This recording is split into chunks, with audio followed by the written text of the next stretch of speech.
Bienvenue sur Les Apprentis Lecteurs, le Trône de Fer, le podcast lecture et lecture du Trône de Fer, ou Song of Ice and Fire, sans spoiler. Aujourd'hui, on se retrouve avec Guillaume. Toujours présent. Pour le chapitre 23, soit le 3e chapitre de Daenerys. Et donc, c'est parti Guillaume, un petit résumé de ce chapitre. Ok. Alors, dans ce chapitre, on retrouve Daenerys qui est en route pour Vaes Dothrak avec le Khalasar de Drogo, pas longtemps après sa nuit de noces en fait. Et la route, elle est longue, elle est exténuante, mais en fait, petit à petit, Daenerys s'habitue à sa nouvelle vie de Khaleesi et commence même à y prendre goût. Ce qui est pas du tout le cas de Viserys, qui supporte pas en fait qu'on donne plus d'importance à sa sœur qu'à lui. Et dans ce chapitre, pour la première fois aussi, on aura Daenerys qui emmènera Drogo à l'extérieur de la tente pour faire l'amour sous le ciel, ce qui aboutira à la grossesse On a un podcast tout public. Faire l'amour, aïe aïe aïe. Bon, en gros, ils vont ken salement sous le ciel à la vue de tout le monde, ce qui aboutira à sa grossesse et le jour de ses 14 ans. Beau cadeau d'anniversaire. Donc, comme tu l'as dit, Daenerys, sœur du roi, et en fait tout le Khalasar sont sur la mer d'Othrak. Donc Jorah lui en décrit le paysage. Donc qu'est-ce que t'as compris, Guillaume, de ce qu'était la mer d'Othrak? J'ai un peu l'impression que c'est un grand, je sais pas si on peut dire désert, mais en tout cas c'est une vaste, soit des plaines, enfin qui va de l'ouest d'Essos jusqu'à ce qui semble être une ville bien plus à l'est. Ça a l'air d'être des contrées inhabitées. Ouais, tu vois, c'est pour ça que je dis pas vraiment désert, parce qu'il y a pas mal de végétation et tout. En tout cas, plus un territoire pas très habité visiblement, qui recouvre une grosse superficie de l'ouest jusqu'à l'est, quoi. Donc Viserys avait refusé de rester, même à la demande de Maître Illyrio, et harcelé Drogo de son dû. Alors vas-y Guillaume, rappelle un peu ce que c'était le dû de Viserys. Donc le deal de Viserys et de Drogo, c'est que en l'échange de sa sœur en mariage, Drogo lui fournirait une armée afin de reconquérir Westeros. C'est ça. Sauf que Viserys faisait contraste avec le reste du Khalasar, surtout au niveau vestimentaire et au niveau de son attitude. Daenerys demande alors à tout le cortège de s'arrêter, ce qui étonne Jorah, parce qu'il lui dit qu'elle commence à parler comme une reine. Non, comme une Khaleesi, rectifie-t-elle. Donc tu sens que Daenerys, de 1, elle a pris de la confiance en soi, et de 2, elle s'est habituée à ce nouveau titre, à ce nouveau mode de vie. Forcément, c'est plus agréable que son ancien mode de vie, hein. Ouais. Donc, quoique, quand elle était au palais de Maître Illyrio, c'était pas mal quand même. Ouais. Et là, en fait, on a un peu une sorte de résumé / compte rendu de ce qu'a été son trajet depuis qu'ils sont partis de Pentos jusqu'à maintenant. Donc, le trajet, il est assez dur pour elle, vers Vaes Dothrak, pour présenter Daenerys au Doshralin. Parce qu'on le rappelle, en fait, alors on sait pas très bien ce que c'est le Doshralin pour l'instant, mais on sait que après le mariage, une femme doit être présentée à ce qu'on appelle le Doshralin à Vaes Dothrak. Et c'était assez dur que ce soit la journée où elle avait le corps meurtri par l'équitation, ou la nuit, le corps aussi meurtri par une autre sorte d'équitation. Putain. Je suis assez sûr de ma plume. Oh putain. Et ce qui était assez dur, car la journée, le Khal l'ignorait superbement. Et en fait, il ne la rejoignit que à la lueur de l'aube, afin de remplir, de lui faire remplir ses devoirs conjugaux. Genre son devoir conjugal plutôt. C'est une belle façon de le dire. Enfin, pas très moderne, mais... Heureusement, elle faisait souvent des rêves de dragon et se reconfortait auprès de ses œufs. Donc, forcément, c'est une Targaryen. elle fait des rêves de dragon, elle a des œufs de dragon auprès d'elle, donc bon, ça se rejoint un peu tout ça. Apparemment, ses rêves l'a un peu sauvé de ses envies de suicide à un moment. Il dit qu'elle voulait carrément en terminer. Ouais. Mais bon, que ça lui a redonné de la force, ses rêves. C'est ça. Et chose bizarre, hein, elle avait l'impression que ses œufs dégageaient quelque chaleur. Mais au fur et à mesure qu'il traversait ou passait à côté de telle ou telle cité libre, donc Norvos et Coor, pour ne pas les citer, le trajet était de moins en moins douloureux, parce qu'elle s'habituait à son cheval argenté. Enfin, elle le surnomme l'argenté, et on sait qu'il est très beau par rapport à la description qu'on a de lui lorsque Khal Drogo lui a offert à son mariage. Et elle redoutait de moins en moins l'heure du coucher avec son mari. Ou avec son Khal, plutôt. Ou je sais plus, il disait les cris de douleur n'étaient plus les seuls motifs, je sais plus, ou la douleur n'était plus le seul motif de ses cris, ou un truc comme ça. Ah, oh. Une autre belle façon de le dire. Martine a une belle plume. Et donc, comme on l'a dit, elle a demandé au cortège de s'arrêter. Et Viserys s'énerva alors. Le dragon, l'héritier des 7 couronnes, n'avait pas d'ordre à recevoir d'une sauvage, et c'était vraiment ainsi que Daenerys était vêtue. Mais, pour la première fois de sa vie, elle le repoussa. Extrêmement choqué, Viserys fut ensuite traîné à terre avec un fouet autour du cou par Jogo, qui apparaît être un jeune Dothraki. Il demande alors à la Khaleesi si elle voulait sa tête, mais non. À présent, elle ne ressentait plus de peur envers son frère que de la pitié. Donc, qu'est-ce que tu penses par rapport à ça, par rapport au fait que elle ressente plus de peur par rapport à Viserys? Bah, je pense que maintenant, vu qu'elle traîne, clairement entourée de guerriers, de mecs solides, quoi, elle se rend compte que son frère, c'est une tafiole, quoi. Tu vois, c'est une tafiole. Donc, je pense que c'est par la vue d'autres personnes que la vision de son frère a été diminuée. Et aussi par l'importance qu'on lui donne maintenant, quoi. Je me rends compte que elle est pas, avant elle se considérait comme, je pense qu'elle avait zéro confiance en elle, et maintenant le fait que elle soit respectée, etc. Elle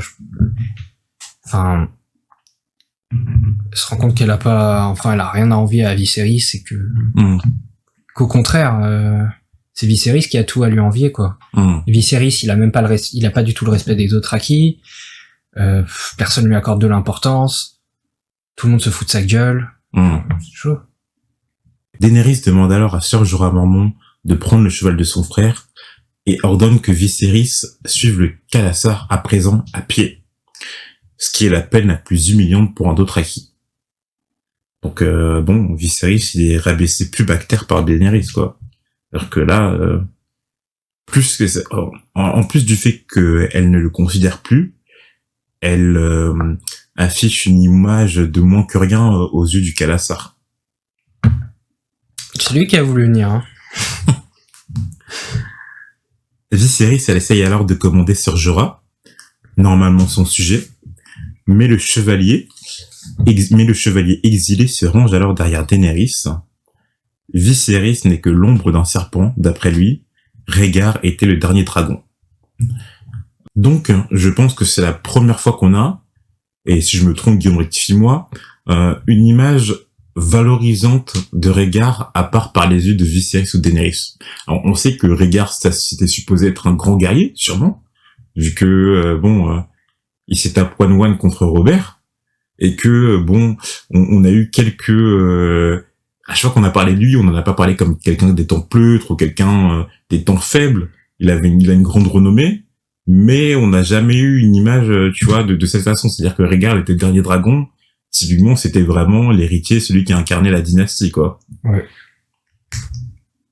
Donc, supposément, être le dernier dragon, vu la façon dont décrit, vu la façon dont est décrit Viserys par Ser Jorah, ça veut dire que Rhaegar, supposément, c'était quelqu'un qui avait un certain charisme, de l'importance, qui savait rallier les autres à sa cause, etc., quoi. Ouais. Et pourtant, c'est Ser Jorah qui le dit, alors que probablement s'il a participé à la guerre, il était probablement du camp Stark, en suivant sa maison vassale. Enfin, il est la maison vassale des Stark. Donc c'est même le camp opposé qui lui dit, qui reconnaît sa valeur, ouais. Donc sa valeur, quoi. Même ses ennemis reconnaissent sa valeur, ouais. Donc ça devait être vraiment quelqu'un ce regard. Dommage que bon, on le recroisera plus, quoi. Il est mort maintenant. Mais... Daenerys s'interroge alors. Sœur Jorah a juré de servir le roi légitime. Et de plus, d'après Illyrio, le petit peuple attend le retour de Viserys, c'est-à-dire un Targaryen sur le trône. Alors, qu'est-ce que tu penses de ces deux choses? Premièrement, du fait que Sœur Jorah, même en ayant juré de servir le roi légitime, manque de respect à ce point-là à Viserys. Bah visiblement, il est pas vraiment de la même trempe que, je sais pas, certains gardes royaux qui suivent à la lettre. En fait, on a l'impression que Ser Jorah, c'est quelqu'un qui suit pas aveuglément. Il doit croire en la personne qui sert pour la servir. Tu vois, il y a probablement des gardes royaux qui suivent peu importe les décisions du roi. Lui, s'il croit pas en son roi, bah c'est mort. Et qu'est-ce que tu voulais dire après? Qu'est-ce que je pensais de... Et que Illyrio, lui, a dit à Daenerys et Viserys que le petit peuple attend le retour d'un Targaryen sur le trône. Je l'avais déjà dit dans un épisode. Je pense que c'est un peu de la poudre aux yeux pour motiver Viserys à reprendre le trône. Mais ça rejoint ce que je pensais un peu Enfin, Jorah, il dit pas exactement ce que j'avais dit dans un autre épisode. Moi, j'avais dit si il y a le roi fou, si on surnommait Aerys le roi fou, il y a peu de chances que le peuple vraiment veuille revoir un Targaryen au pouvoir. Lui, il dit plus que tant qu'ils ont la paix, peu importe la bannière du roi, ils en ont rien à foutre. Ce qu'ils cherchent, c'est juste la paix, pas de famine. Bon, ça, je pense pas tellement que ce soit vrai. Hein. Alors, le peuple, peut-être. C'est-à-dire, oui. Oui, si le peuple. Mais après, les maisons qui font, enfin, qui inversent la tendance et tout, les maisons qui ont de la valeur, on sait pas. Bah, on a eu un exemple concret avec la maison d'Harry, par exemple. Tu sais, quand il était sur le Trident, au moment juste après l'incident entre Arya, Sansa et Joffrey, tu vois la petite audience qui s'est tenue. Oui. Pour l'exécution, c'est tenu dans la maison d'Harry. Et on sait que, alors je sais plus le prénom de celui qui règne actuellement sur la maison d'Harry. Je crois que c'est Raymond. Mais il faudrait que je vérifie. Raymond d'Harry, ouais, ça me dit quelque chose. Je crois que c'est Raymond d'Harry. On sait qu'il était assez réticent et à l'idée de recevoir Robert dans sa maison, dans son palais. On a l'impression que c'est pas vraiment par manque de loyauté et tout, c'est surtout parce qu'il a de la rancœur, quoi. Oui, d'avoir perdu ses enfants. Alors on sait que c'est parce que au Trident, je crois. Il a perdu ses frères, non, ses frères. Il a perdu ses frères au Trident. Alors je crois que c'était je sais plus si c'était au Trident ou pendant en tout cas la révolte, mais en tout cas la maison d'Harry était du côté Targaryen et ses frères y ont péri. Et donc bon, tu peux le voir comme de la rancœur, comme tu dis, hein. Mais tu peux aussi le voir comme le fait que, bon, ils étaient aussi du côté des Targaryens, et ça leur plaît pas de voir une maison, tu sais, on l'appelle l'usurpateur, Robert dans le royaume, c'est un peu son surnom. Par quelques-uns, c'est pas par qui. Mais en tout cas, on sait qu'un de ses surnoms, c'est l'usurpateur. Qui a dit ça? C'est, je crois que c'est dans le chapitre de Daenerys, dans son tout premier, où elle appelle Robert, en fait... Je crois que Viserys l'appelle l'usurpateur. Ouais, quelque chose comme ça. Ça, c'est sûr. Viserys l'appelle l'usurpateur. Après, je sais pas si d'autres personnes l'appellent usurpateur, quoi. Peut-être pas. Mais en tout cas, bon, il doit bien venir de quelque part, ce surnom, tu vois. Bah, Viserys, il peut l'inventer lui-même. En fait, non. En fait, je dis pas que l'usurpateur, c'est un surnom employé par le monde. Mais juste que certains d'autres que Daenerys peuvent voir Robert comme étant un usurpateur, dont on a eu un exemple avec la maison d'Harry. Moi, je suis plutôt de l'avis de Jorah Mormont, usurpateur ou pas, tant qu'il est pas en train de mener, tant qu'il crée pas la guerre civile et la famine. Ça, je suis pas sûr. Hein. Imaginons par exemple que tu vois par exemple toi à quel point, je sais pas, quand on voit par exemple Ned ou les Stark, oui. Tu vois. Mais Ned il est particulier. Mais après, pour l'instant, on n'a pas vu encore les maisons vassales des Stark. Mais à l'impression que donne Ned, tu sais par exemple le fait qu'il invite tout le temps, tu sens que Ned et tout, les gens ils aiment le voir en tout cas dans sa maisonnée en tout cas. Hein. Tu sens que les gens ils aiment le voir sur le trône et le fait qu'il soit remplacé par quelqu'un un jour, je pense pas que ça leur plairait, tu vois. Ouais, mais après, bon, Ned, c'est un bon seigneur, tu vois. C'est vrai. Bon, bref, ça ouvre le débat. Hein. Ça ouvre vraiment le débat. Mais c'est vrai que, bon, c'est une des, enfin, on va pas, c'est pas vraiment une question sur laquelle on a vraiment besoin de théoriser, mais c'est la question, est-ce qu'il y a vraiment, des maisons importantes qui, secrètement, rêvent de revoir les Targaryens? Enfin, c'est à guetter, quoi. C'est ça. Bah, par exemple, tu me parles de rancœur. Pour l'instant, on n'a toujours pas vu les martels de Dorne. Martels. Mais supposément, il doit y avoir de la rancœur. Il doit avoir beaucoup de rancœur contre les Lannister et voir les Baratheons aussi. Hein. Ouais. Daenerys demande alors à Sir Jorah Mormont ce qu'il souhaite. Rentrez chez moi, répond-il. Donc forcément, bon, on sait que Jorah Mormont c'est un traître, hein, et que justement il utilise Daenerys et en fait les informations qu'il peut avoir par rapport à elle pour rentrer sur Westeros. Pas traître, agent double pour l'instant. Oui, donc c'est un traître, c'est qui sert Daenerys et Viserys, ça. Là, c'est agent double. C'est agent double. Un traître, c'est quand de base t'es avec quelqu'un et après tu retournes ta veste. Là, okay, agent double, tu viens de base, avec l'idée de la niquer, quoi. Bah oui, mais on sait pas si Varys a contacté Mormont avant ou après. Ouais, ça on sait pas. Bon, moi je dirais plus agent double. Daenerys aussi souhaite rentrer chez elle, mais pas à Vaes Dothrak, pas sur la mer d'Othrak, mais à Westeros, à Port-Réal, au Donjon Rouge. Et c'est chelou qu'elle pense ça parce qu'en fait, elle les a jamais vus. Hein. Ouais, elle a jamais vu. On le rappelle, Daenerys, elle est née à Père-Dragon, suite à la fuite en fait de sa mère après l'attaque de Port-Réal par les Lannister. Donc Daenerys, tout ce qu'elle a vu de Westeros, c'est Père-Dragon, et direct après, elle est partie en Essos. Et Daenerys s'avoue enfin à elle-même que Viserys ne reprendra jamais les 7 couronnes. Il n'a pas l'étoffe d'un roi. Bon, c'est vrai que nous on le savait déjà en tant que lecteur. On s'en doutait. Ouais. Bon, on sait pas s'il va pas reprendre on sait pas s'il va pas reprendre les 7 couronnes plus tard. Mais bon, comme Jorah, il le dit. Enfin, là, c'est annoncé. C'est quasiment, c'est impossible. Tu peux pas, genre, même les Dothraki se foutent de sa gueule. D'où ils vont obéir à ses ordres, d'où ils vont, laisse tomber, c'est mort. Pas avec Viserys, en tout cas. C'est mort. Rentrant alors sous sa tente, demandant un bain à ses servantes, près de ses œufs de dragon, elle leur demanda si elles avaient déjà vu un dragon. Alors, vas-y Guillaume, rappelle un peu le nom des 3 servantes de Daenerys. Ouais, putain. Jiki, Dorea, Iri. Ouais. Ouf. Oh, putain, il est revenu in extremis, lui, hein. Oh, putain, j'ai eu le nom qui a pop.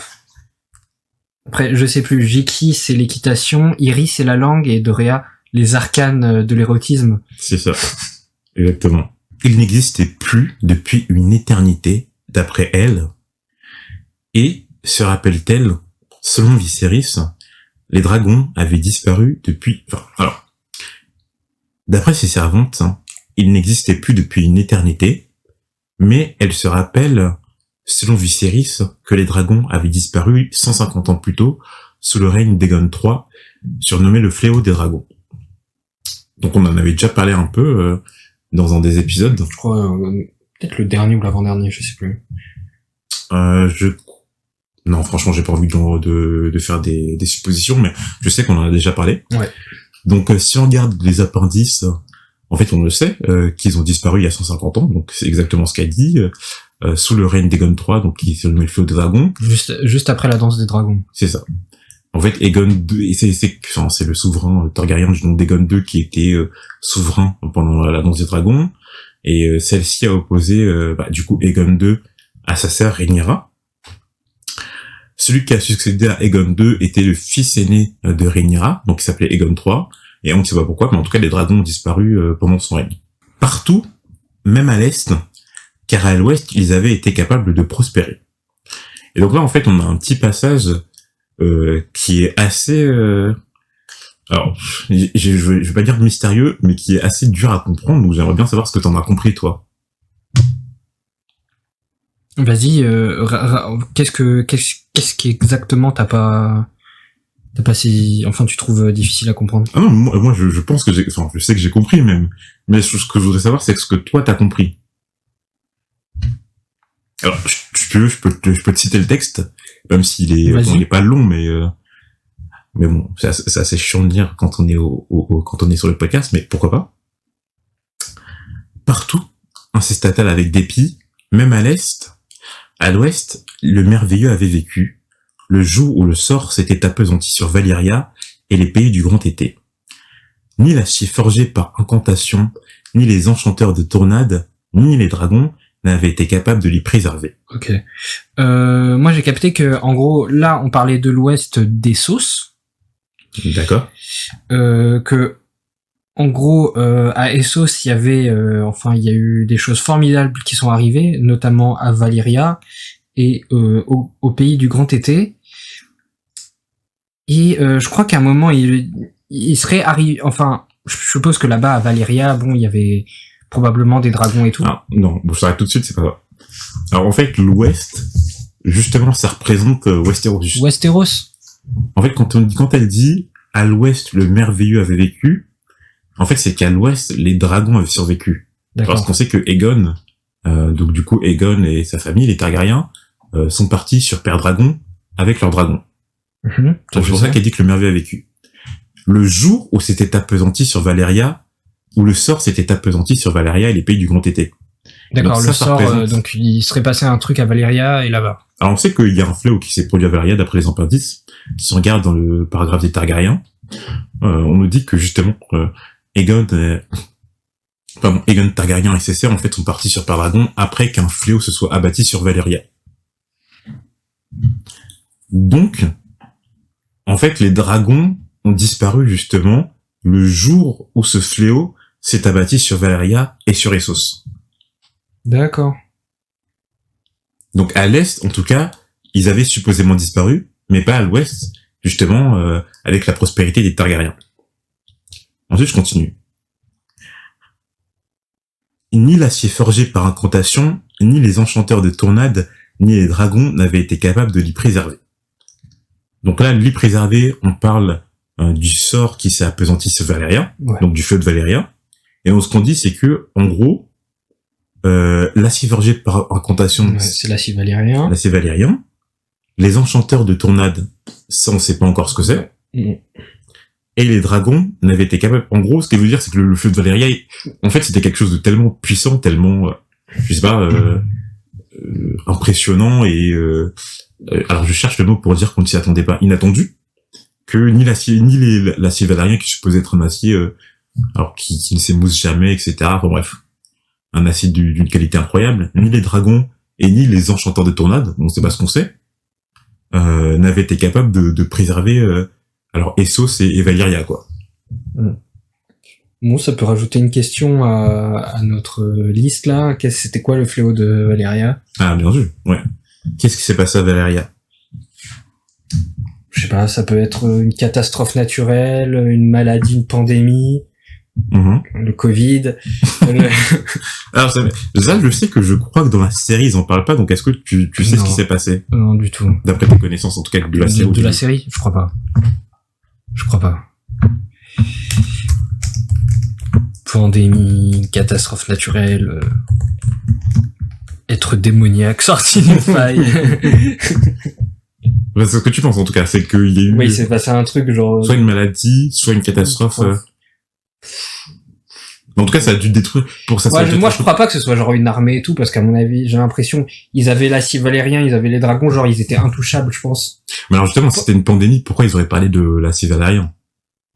Bah genre en mode... c'est comme quand tu dis que quelqu'un qui est ultra riche et tout, qui meurt du Covid, tu lui dis même sa thune n'a pas pu le sauver, tu vois. Ah, d'accord, ok. Tu vois, je vois ça comme ça. Genre même ils ont beau avoir de l'acier, de la technologie et tout, ils sont pas à l'abri d'une pandémie. Tu vois ce que je veux dire? Je vois très bien. Mais c'est vrai que c'est assez... c'est vrai qu'on en parle, c'est vrai que le fléau de Valyria, il est revenu depuis... Ça fait plusieurs fois qu'il revient en fait dans le texte, mais on n'a pas... Vraiment soulever la question. Et on n'a pas plus de détails. Enfin là, en fait, on a des détails, c'est sûr, mais qui soulèvent encore plus de questions, en fait. Et donc à l'est, il y aurait encore des trucs chelous, genre des mantécores, des basiliques. Voilà, à l'est, je lis, hein. À l'est, en revanche, on ne cessait de le répéter, tout était différent. Donc tout était différent de l'Ouest où la dragon avait perduré. Les manticores hantaient toujours, donc les manticores, c'est des créatures mythiques. Alors, je sais plus exactement à quoi ça ressemble, mais Je crois, nous, on dit plus manticore. Genre, ce serait... je crois que c'est des trucs à corps de dragon, donc quelque chose comme ça. Non, c'est lion, queue de scorpion, tête humaine, je sais plus quoi.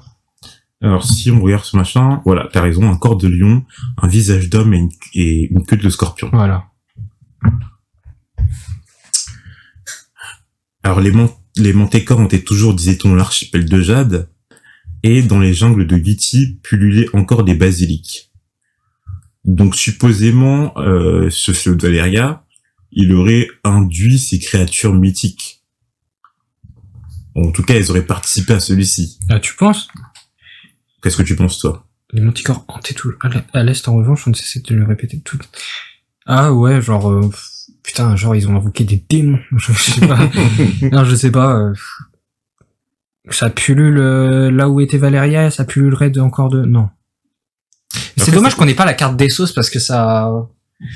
C'est dur de se représenter, c'est où l'archipel de Jade, c'est où les jungles de Yiti, c'est où Ashai, c'est où Valyria. C'est vrai qu'avec nous, dans le podcast, vous le savez, on sait des appendices et de la carte, mais on a que la carte de Westeros, et on n'a pas du tout la carte des sauces. Donc, comme je dis, on sait que de ce qui a été voulu par l'auteur. Donc, on va pas aller chercher la carte des sauces, en tout cas pour l'instant, tant qu'elle apparaît pas. Et comme tu l'as dit, ouais, c'est assez compliqué de se repérer quand on n'a pas de carte, en fait. Ouais, je pense qu'il aurait dû mettre une carte des sauces quand même, parce que il y a pas... Genre... Ah, après, c'était peut-être son intention. On nous a fait chier. C'est son intention de nous faire chier. Je suis bien d'accord. Mais oui, t'as raison, c'est assez dur. Après, faut se dire que, justement, on dit dans le texte que le sort s'est appesanti sur Valyria et les pays du Grand Été. Donc, il n'y a pas que à Valyria qu'il y a eu ce fléau. On dit le fléau de Valyria, mais là, on a une indication qui s'est déroulée les pays du Grand Été, on sait même pas si c'est ce que c'est. Je crois qu'on a notion des îles d'été. Je sais plus à quel moment on cite ça, mais je crois on a oui, les îles d'été, c'est dans la chambre du conseil, il y a des trucs qui viennent des îles d'été. Ouais, même dans les appendices, on dit qu'il y a un prince exilé. Ah oui, Jalabarkso. Voilà. Et maintenant, on sait que les gens des îles d'été, ils ont la peau noire, en fait. On sait qu'ils ont la peau noire, ça a été dit, je sais plus à quel moment dans le texte, mais on sait ça. Mais disons que les pays du Grand Été, c'est un peu flou. Mais en tout cas, on sait que ça n'a pas concerné que Valyria. À Ashai, chanteurs de sorts, aéromans, suppôts, passaient pour exercer leur art au grand jour, les ténèbres n'étant réservées qu'aux effroyables sortilèges des nécropurules et des mages au sang. De là à penser que des dragons... Et donc là, là, cette dernière phrase, elle est assez mystérieuse, ça. Donc on sait qu'à Ashai, en tout cas, il y a des sortes de sorciers, de nécromanciens, tu vois. Oui, en tout cas, de pratiques. Et même au début du chapitre, il y a un Mormon qui dit qu'il y a des plantes qui font la taille d'un homme sur un cheval, enfin qui est monté sur un cheval et qui pourrait, d'après les légendes d'Othraki, recouvrir toute la planète et enfin tout le continent et. Ouais, donc Ashai, ça paraît assez mystérieux. Ouais. Et je crois ils disent même les contrées sombres, les contrées des ombres d'Ashai ou je sais pas quoi. Ouais, c'est particulier. Mais donc Iri confirme que non. En tout cas, les dragons n'existent plus à l'Est. D'après Dorea, donc tu l'as dit, qui enseigne les arcanes de l'érotisme à Daenerys, alors elle aurait attendu par un marchand de Kars, donc on a la notion d'un nouveau lieu, du nom de Kars, que les dragons viendraient de l'explosion d'une lune qui se serait trop rapprochée du soleil. Mais les deux autres servantes se moquèrent d'elle, car, dans leur croyance, la lune est un dieu, c'est l'épouse du soleil. Donc là, bon, on est un peu... on peut y croire, hein. Ça c'est vrai, mais bon, ça part un peu des... On y croit, hein. Pour le coup, ça semble un peu trop mythologique. Ouais, c'est sur croyance, quoi. Ouais, ça fait très croyance, quoi. Après cette conversation, elle congédia ses servantes, sauf Dorea. Quand le Khal arriva près de l'aube, afin de prendre son plaisir, elle l'attira à l'extérieur afin que tout le Khalasar soit témoin. Lorsqu'il prétendit l'utiliser à sa guise, elle refusa, puis l'enfourcha. Elle l'enfourcha tant et si bien qu'au moment de jouir, il cria son prénom. Donc elle a dû faire du sale. Daenerys!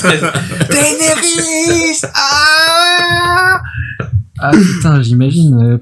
À mon avis, pour faire crier Khal Drogo, faut y aller. Genre, en plus, on sait que, bon, le seul mot qu'il connaissait à la rencontre de Daenerys, en tout cas, alors la langue commune, on dit, c'était non. Donc là, pour crier Daenerys, c'est que vraiment, elle a dû y aller, quoi. En plus, elle a vu tout le monde, elle a pas peur. 14 ans, putain. C'est un peu, là, elle avait même 13 ans, là. C'est dégueu. C'est dégueulasse. Ouais, elle avait 13 ans. Bon, après 13 ans, est-ce que c'est... Oh putain, on va se faire striker le podcast, là. Rattrape-toi sur ta phrase, là, parce que là, c'est chaud. Hein. Ouais, 13 ans quoi? Ouais. À l'arrivée de Vaes Dothrak, Jiri remarqua certains changements des Daenerys. La conclusion était simple. Khal Drogo l'avait engrossé. Le jour de son 14e anniversaire. Donc, bon bah, la gosse est enceinte, la gosse est grosse. Et ça doit faire assez peur à Robert. Ouais, bah là, je pense que bah c'est ce qu'il craignait le plus, ce qu'il craignait... Ce qui devait arriva, hein. Ouais, parce que là, alors l'enfant qui naîtrait... Non mais faudrait qu'il...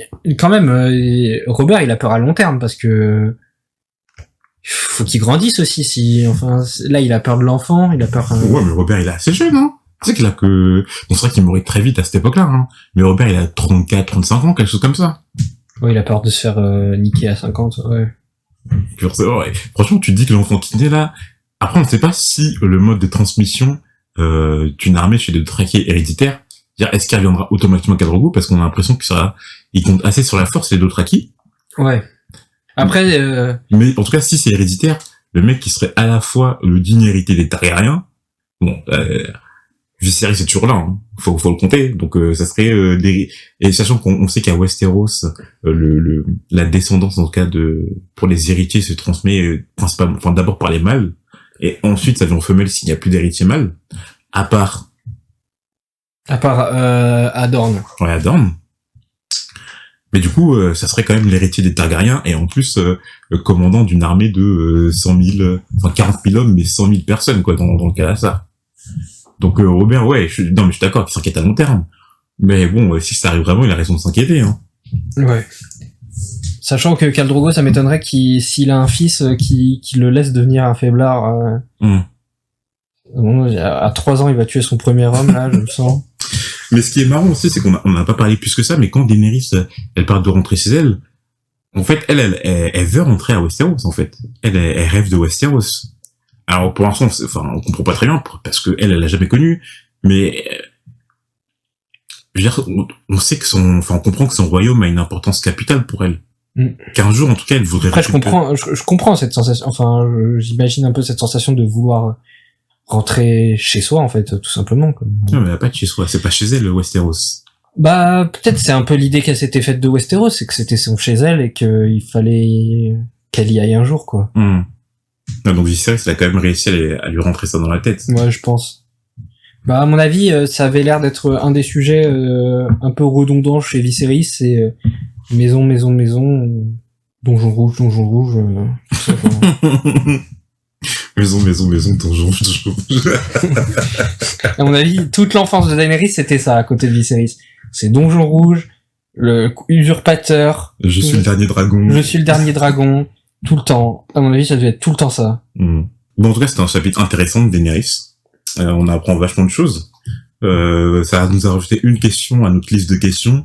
Donc, qu'est-ce que le flot de Valyria? Qu'est-ce qui est arrivé? Ouais, quand même, on essaie de rajouter des questions où on sent que c'est vraiment un truc capital, quoi. On va pas rajouter toutes les sous-intrigues, quoi. Oui. C'est-à-dire, qui est Syrio Forel? Pourquoi est-il à Westeros? Ouais. On va peut-être pas. Non, on prend une grande question. Ouais. Mais c'est, voilà, des trucs un peu capitaux, quoi, qui... Bon. On va terminer pour cet épisode. On espère qu'il vous a plu. Et puis, on se retrouve... pour le prochain chapitre de Bran.